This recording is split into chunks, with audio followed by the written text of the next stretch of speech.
Dictation start होगी 5 second बाद।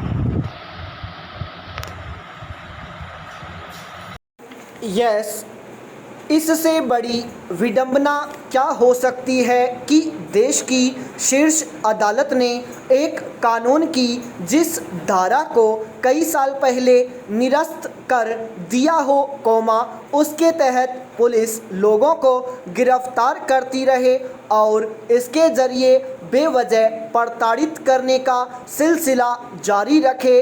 विराम, यह एक तरह से कानून को लागू करने वाली संस्था पर गंभीर सवालिया निशान है। विराम, शायद इसीलिए अदालत ने साफ लहजे में कहा कि जो रहा है कि वह काफ़ी भयानक, चिंताजनक और चौंकाने वाला है। विराम, अदालत की टिप्पणी अपने आप में यह बताने के लिए काफ़ी है कि पुलिस कैसे अपनी मर्जी से किसी कानून की धारा का इस्तेमाल करती है और लोगों को नाहक ही इसका खमियाजा भुगतना पड़ता है। विराम, जबकि न्याय की समूची अवधारणा इस बात पर निर्भर करती है कि जमीनी स्तर पर आम लोगों के साथ पुलिस का बर्ताव कैसा होता है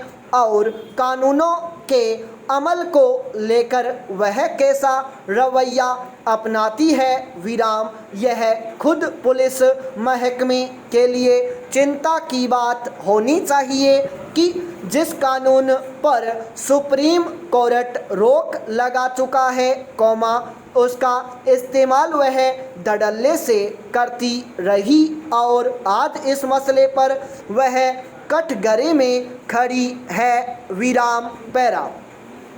गौरतलब है कि अदालत के 3 सदस्यीय पीठ ने एक संगठन के आवेदन पर सूचना प्रौद्योगिकी अधिनियम की धारा 66A के दुरुपयोग के सवाल पर केंद्र सरकार को नोटिस जारी किया है। विराम, इस मामले में शिकायतकर्ता की ओर से कहा गया है कि 11 राज्यों में जिला न्यायालयों के समक्ष 1000 से ज़्यादा मामले अभी भी लंबित और सक्रिय हैं, जिनमें आरोपी व्यक्तियों पर धारा 66A के तहत मुकदमा चलाया जा रहा है। विराम, सवाल है कि जब सुप्रीम कोर्ट ने 24 मार्च 2015 में ही श्रेया सिंघल मामले में इस धारा को निरस्त कर दिया था,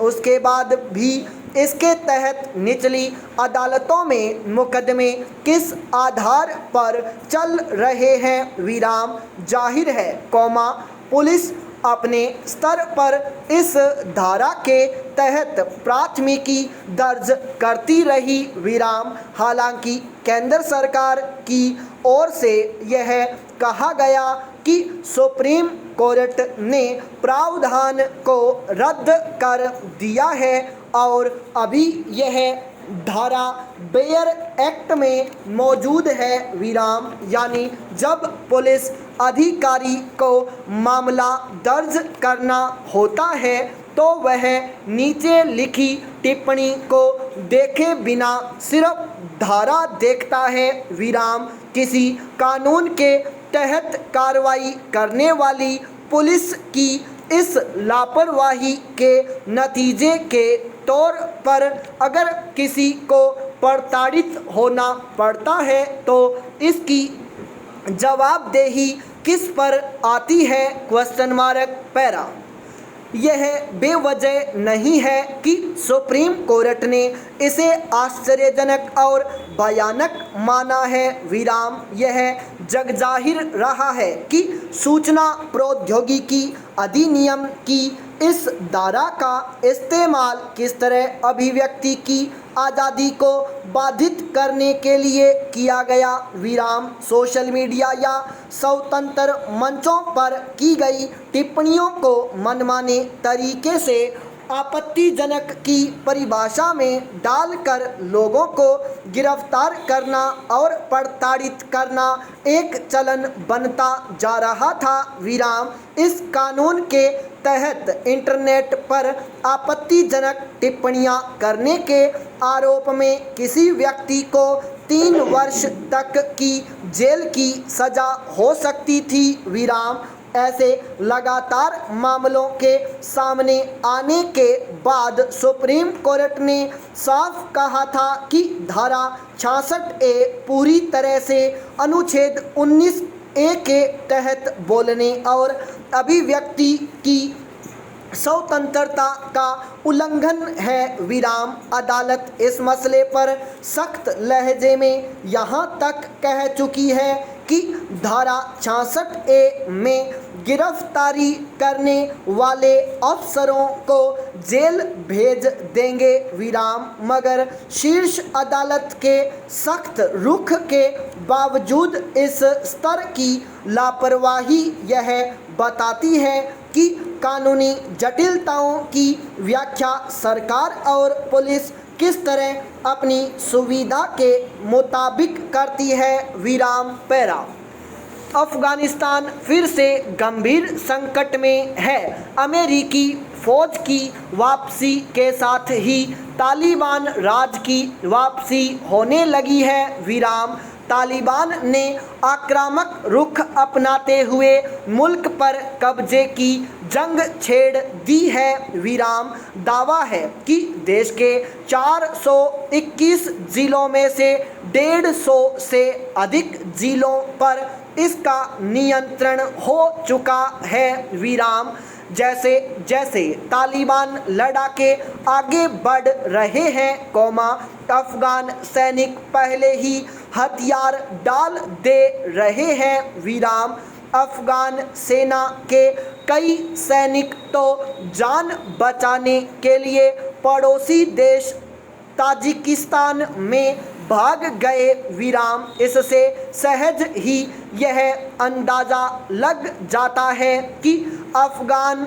बलों की स्थिति कमज़ोर पड़ चुकी है। विराम वे तालिबान लड़ाकों का सामना करने से हार चुके हैं। विराम यह बड़े खतरे का संकेत है। विराम अगर तालिबान इसी तरह लड़ता हुआ देश के दूसरे हिस्सों पर कब्जा जमाने में कामयाब हो गया तो देश फिर से आदिम युग में चला जाएगा। विराम पैरा सच तो यह है कि अफगानिस्तान आज युद्ध के जिस दलदल में फंसा है, उसके मूल में अमेरिकी नीतियां हैं। विराम पहले तो वर्षों तक यह मुल्क रूस और अमेरिका की जंग का अखाड़ा बना रहा। विराम फिर सितंबर 2001 में न्यूयॉर्क और वाशिंगटन में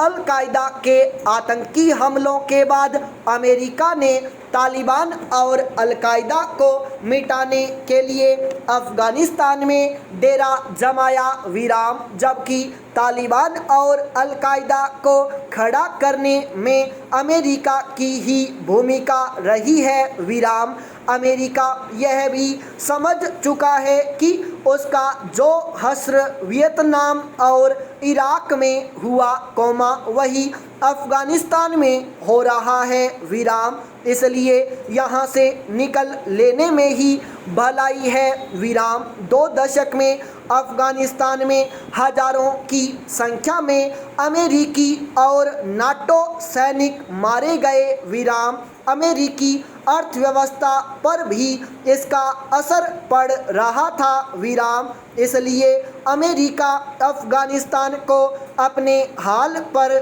छोड़कर चल दिया। विराम आज अमेरिकी फौज के बिना अफगान बल एक तरह से निहत्थे हैं। विराम इसलिए अब तालिबान के लिए अफगानिस्तान पर कब्जा करना आसान हो गया है। विराम पैरा तालिबान की ताकत के पीछे पाकिस्तान है, यह किसी से छिपा नहीं है। पाकिस्तान उसे फिर से सत्ता में पहुंचाने में लगा है, इसके लिए वह लड़ाकों की फौज खड़ी कर रहा है जो अफगान बलों से लड़ने में तालिबान का साथ देगी। पिछले दिनों तालिबान ने अफगानिस्तान के कई शहरों में आत्मघाती हमले भी किए, ताकि लोग दहशत में आ जाएं और घरों से निकलना बंद कर दें। उसने अपने कब्जे वाले इलाकों में फिर से तालिबानी कानून लागू कर दिए हैं। महिलाओं का घर से निकलना बंद है। संपूर्ण विराम।